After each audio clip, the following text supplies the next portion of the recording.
ఆత్మలకి ఒక సంవత్సరం అంటే ఒక రోజు. ఒకరోజు. అచ్చా! రైట్. అక్కడి నుంచి. రైట్. ఇక్కడ మరి ఇవన్నీ చేస్తున్నాం కదా! ఇంకా చేసినా మాకెందుకు సమస్యలు అనేటువంటి విషయానికొస్తే, ఈ 60 సంవత్సరాల లోపల చనిపోయినటువంటి వ్యక్తులెవరు కూడాను స్వర్గ నరక ప్రాప్తి లేదు అని చెప్పి గరుడ పురాణం చెప్తూ ఉంది. అరెరే! ఓకే. వీళ్ళు మధ్యలోనే. మధ్యలో ఉంటారు. ఎక్కడుంటారు? వీళ్ళకో స్థానం కావాలిగా. మీకు త్రిశంకుడి కథ తెలిసే ఉంటుంది. తెలుసు. తెలుసు. అవును. త్రిశంకుడి బొందితో ప్రాణానికి విశ్వామిత్రుడు స్వర్గానికి పంపిస్తే ఇక్కడ స్థానం లేదని చెప్పి బయటికి నెట్టేశారు. నరకానికి వెళ్తే అక్కడ నీకు స్థానం లేదని చెప్పి కిందకి నెట్టేస్తూ ఉంటే, ఆయన ఆకాశ మార్గం నుంచి కింద భూమికి ఇలా రివర్స్‌లో పడుతూ ఉంటారు కదా! విశ్వామిత్రుడు నేను పంపించిన వాడికి ఎక్కడా స్థానం లేదా అని చెప్పి ఆయన కోసం ఒక స్వర్గాన్ని సృష్టించాడు. అవును. భూమికి, ఆకాశానికి మధ్యలో. దాన్ని త్రిశంక స్వర్గం అంటాం. అవును. ఇప్పుడు కూడా ఎవరన్నా అటు ఇటు కాకుండా మాట్లాడుతున్న వాడిని వీడు త్రిశంక స్వర్గంలో ఉంటుంటాడా అని చెప్పి అవును. మాట వరుసగా అంటూ ఉంటాం. అవును. ఈ ఆత్మలన్నీ కూడా ఈ 60 సంవత్సరాల లోపల చనిపోయినటువంటి ఆత్మలన్నీ కూడాను త్రిశంక స్వర్గంలో మాత్రమే ఉంటాయి. ఓహో! భూమికి, ఆకాశానికి మధ్యలో వేలాడే వాళ్ళని ఏమంటాం మనం? అవును. పిశాచాలు అంటాం. ఓకే. అంటే ఇక్కడ ప్రేత రూపం ఇంకా వాళ్ళకి పోలేదు. కేవలం ప్రేత రూపంలోనే ఉంది. ఈ ప్రేత రూపంలో ఉన్నటువంటి వాళ్ళకి మనం పెట్టేటువంటి దినాలు, తద్దినాలు ఎక్కడ అందుతున్నాయి? అందవు. ఓకే. అందవు కాబట్టి వాళ్ళు సంతృప్తికరంగా లేరు. ఓహో! మన పితృదేవతలే, మన వంశానికి సంబంధించినటువంటి పితృదేవతలే సంతృప్తికరంగా లేకపోతే వంశం వృద్ధి ఎక్కడ జరుగుతుంది? హ్మ్. వంశంలో సంతోషంగా ఎవరుంటారు? ఓకే. ఉండలేరు కదా! అవును. మనకు ప్రత్యక్ష దేవాలే తల్లి, తండ్రి. అందుకనే కొడుకులు లేనటువంటి వాళ్ళు ఎందుకు బాధపడతారు? అపుత్రస్య గతిర్ నాస్తి అని చెప్పి నాస్తి శాస్త్రం అంటారు. చెప్తూ అవును. ఉంటారు. కొడుకులు లేకపోతే గతులు లేవు, కొడుకులు కావాలని చెప్పి చెట్లు, పుట్టలు, దేవుళ్ళు, రాళ్ళు, రప్పలు మొక్కి, మొక్కి, మొక్కి, మొక్కి కొడుకు కావాలని. పూర్వకాలంలో 10 మంది అమ్మాయిలు పుట్టినా 11వ వాడైనా కనీసం అబ్బాయి పుడతాడని చెప్పి ఎదురు చూసి అబ్బాయి కోసం కనేటువంటి వాళ్ళు కూడా అవును. పూర్వకాలంలో ఉండేవాళ్ళు ఉన్నారు. అవును. కదా! ఇప్పటికీ కొంతమంది ఉన్నారు. ఉన్నారు. నలుగురు అమ్మాయిలు పుట్టినా అబ్బాయి కావాలని చెప్పి ఇంకా ఎదురు చూసేటువంటి వాళ్ళు ఇప్పటికీ ఉన్నారు. మా పెద్దనాన్నకి 11 మంది ఆడపిల్లలు. అబ్బా! ఆ తర్వాత అబ్బాయి.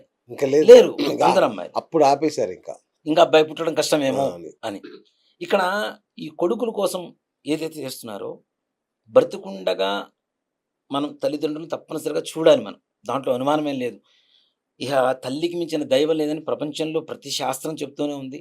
తండ్రి పడేటువంటి ఆవేదన అందరికీ తెలిసిందే. అంతే కదా! అనేక రకాల గాథల్లో వింటున్నాం, చూస్తూ ఉన్నాం.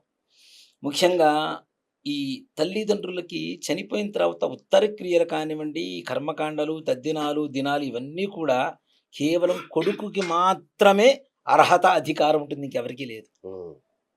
కదా! ఓకే. ఓకే. మరి ఆ అవును. కొడుకు పెడుతున్నది వాళ్ళకి అందకపోతూ ఉంటే వీళ్ళెక్కడ సంతోషకరంగా ఉంటాడు? అవును. ఇప్పుడు మన ఇంట్లోనే మాకు పిల్లలుంటారండి.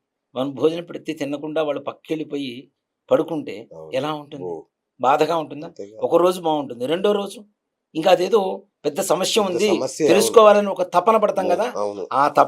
ఆ తపన తీర్చడానికి ఇప్పుడు మన కార్యక్రమం కూడా అచ్చచ్చచ్చా! ముఖ్యంగా. క్లియర్‌గా చెప్పారు. అవును. ఓకే.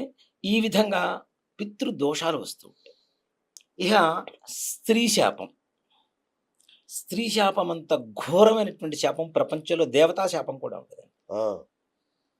పూర్వకాలంలో అతి ఎక్కువ మంది పురుషాహంకారంతో ఎక్కువగా అవును.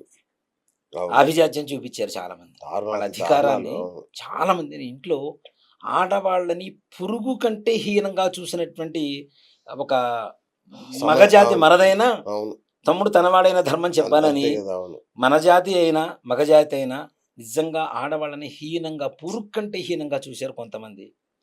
భార్య ఉండగానే ఇంకొక అమ్మాయిని పెళ్లి చేసుకోవడం. అవును. ఇల్లీగల్ కాంట్రాక్ట్స్ పెట్టుకోవడం. దీనివల్ల ఇంట్లో ఉన్న స్త్రీ ఏమవుతుంది? ఎంత రోదన పడుతుంది? క్షోభ.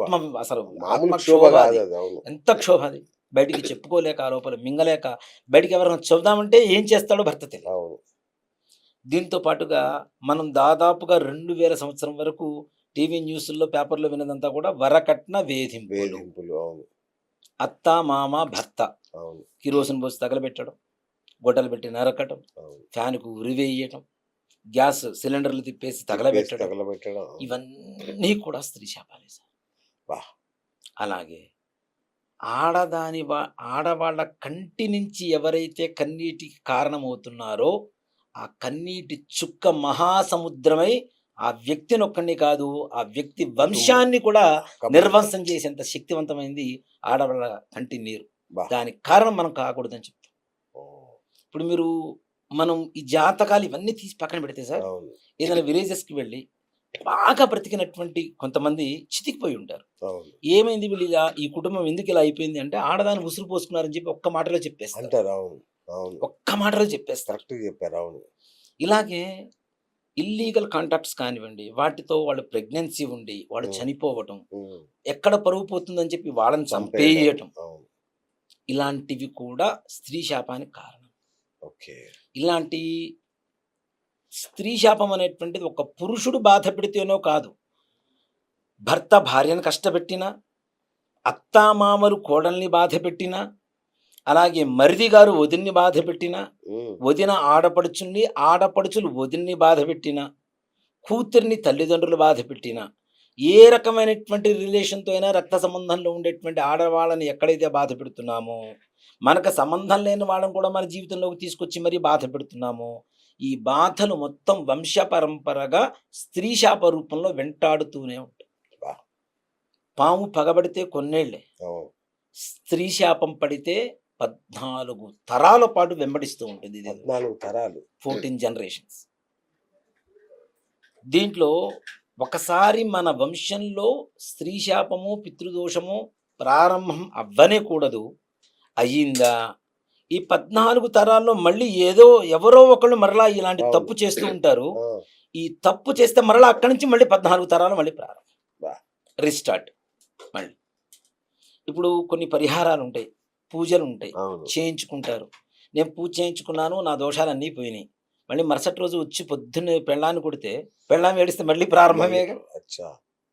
ఈ లెక్కన 14 తరాలు ఉండరండి. నిర్వంశం అయిపోతుంటది అయిపోతూనే మధ్యలోనే. ఉంటుంది.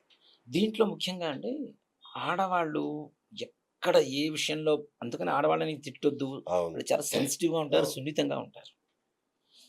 దీంట్లో ఈ రకమైనటువంటి వీటిల్లో చావులున్నాయి గదా! ఇందాక మనం అనుకున్నటువంటి అవును. మరణాలు, అకాల మరణాలున్నాయి. అవును. అవును. మగవాళ్ళు కావచ్చు, ఆడవాళ్ళు కావచ్చు. దీంట్లో రెండవ వివాహం చేసుకున్నటువంటి వంశంలో స్త్రీ శాపం సంపూర్ణంగా ఉంటూ ఉంటుంది. హ్మ్. స్త్రీ శాపం సంపూర్ణంగా ఉంటుంది తప్పనిసరిగా. ఓకే. దాంతో పాటుగా ముఖ్యంగా suicide, accidents, fire accidents, water accidents, ఆ! కిడ్నీ ప్రాబ్లమ్, లివర్ ప్రాబ్లమ్, అలాగే హార్ట్ ప్రాబ్లమ్, బ్రెయిన్ స్ట్రోక్స్, ఇట్లాంటి కారణాల వల్ల చనిపోయినటువంటి వ్యక్తులే అతి ఎక్కువ మంది ఉంటారు. ఓకే. దీంతో పాటు మర్డర్స్, ఎవరైనా చంపడం, చనిపోవటం, ఇవన్నీ కూడా కారణాలే. ఆ! ఇది ఆడవాళ్ళు కావచ్చు, మగవాళ్ళు కావచ్చు. మగవాళ్ళు చనిపోతే పితృదోషం అంటున్నాం, ఆడవాళ్ళు చనిపోతేనేమో స్త్రీ శాపం అంటున్నాం. అవును. ఇలాంటి అనారోగ్యాలు, ఇప్పుడు నేను చెప్పినటువంటి హెల్త్ ప్రాబ్లమ్స్ ఏవైతే ఉన్నాయో, లివర్, కిడ్నీ, బ్రెయిన్ స్ట్రోక్, అవును. హార్ట్ ప్రాబ్లమ్, క్యాన్సర్, ఇట్లాంటివన్నీ కూడాను వంశపరంపరగా వస్తూ ఉంటాయి చూడండి. అవును. హెరిడిటీ అని అవును. చెప్పి చెప్తూ ఉంటారు అవును. డాక్టర్స్. అవును. డాక్టర్స్ జీన్స్‌తో చెప్తూ ఉంటారు. మనమేమో మన శాస్త్రంలో గ్రహాలతో చెప్తాం. గ్రహాలతో చెప్తారు. కరెక్ట్. స్త్రీ శాపం, పితృదోషం ఉన్న ఇంట్లో తప్పనిసరిగా కొన్ని కొన్ని నక్షత్రాలు, కొన్ని గ్రహాల కాంబినేషన్ వంశపరంపరగా వస్తూనే ఉంటాయండి. దీన్ని ఎవరు ఓకే. తప్పించడం కూడా సాధ్యం కాదు. ఓహో! పైగా నా రీసెర్చ్ ప్రకారం నాకు తెలిసిందేంటంటే, సూసైడ్ చేసుకుంటుంటారు. అవును. సెన్సిటివ్, టూ మచ్ సెన్సిటివ్ ఉంటారు పిల్లలు కొంతమంది. అవును. 10థ్ క్లాస్‌లో ఒక మార్కు తక్కువొస్తే సూసైడ్ చేసుకోవడం. అవును. ఒక మార్కు పోతే జీవితం పోలేదు. మళ్ళీ ఏమవుతదండి? ఇంకోసారి ప్రయత్నించొచ్చు కావాలంటే. కానీ అది కూడా తట్టుకోలేని సెన్సిటివిటీ ఏదైతే ఉందో, వీళ్ళ పూర్వతరాల్లో ఇదే మెంటాలిటీతో ఉన్న వాళ్ళు పుట్టి సూసైడ్ చేసుకోవటం వల్ల అదే ఆలోచన విధానం ఈ పిల్లలకు కూడా వస్తుందని చెప్తాను నేను. ఇది కూడా హెరిడిటీ. హ్మ్. వంశపరంపరగా వచ్చేటువంటి ఆలోచన విధానమే. అచ్చచ్చచ్చ! ఓకే. ఇప్పుడు కొంతమంది చెబుతుంటారు, "అబ్బా! మీ అచ్చం మీ మేనత్తలాగున్నారు. అవును. మీ తాతగారిలాగున్నావు. మీ ముత్తాతగారు కూడా ఇంతే ఉండేవారు" అని చెప్తూ ఉంటారు. అవును. లక్షణాలతో పాటు ఆలోచన విధానాలు కూడా ఇవే వస్తాయి. ఆ సెన్సిటివిటీ కూడా మన ఓకే. పూర్వీకుల దగ్గర ఓకే. నుంచే వస్తూ ఉంటుంది. ఓకే. ఎవరో ఒకళ్ళతో తప్పనిసరిగా టచ్ అయి ఉంటుంది. అదే ఆలోచన విధానం వీళ్ళకొస్తుంది. ఆ సెన్సిటివిటీ, దానివల్ల ఆత్మహత్యలు చేసుకోవడం అనేటువంటిది జరుగుతూ ఉంటుంది. దీంట్లో ఒక విచిత్రం ఏంటంటే సార్, పితృదోషం, స్త్రీ శాపం. ఇప్పుడు ఒక అబ్బాయికుంది. అబ్బాయికి పెళ్లి సంబంధాలు చూస్తుంది. అవును. ప్రపంచంలో ఎక్కడ తిరిగినా మరలా పితృదోషం, స్త్రీ శాపం ఉన్న అమ్మాయే భార్య అవుతుంది. లేకపోతే కాదు. హ్మ్. లేకపోతే కాదు. దాంట్లో అనుమానమే లేదు. వాళ్ళకి ఒక గూటి పక్షులు మొత్తం ఒక చోట చేరుతుంటాయి అంటారు చూడండి.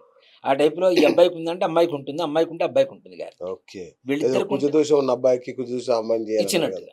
వీళ్ళిద్దరికీ ఉంటే పుట్టే పిల్లలకి తప్పనిసరిగా ఉంటుందిగా కదా.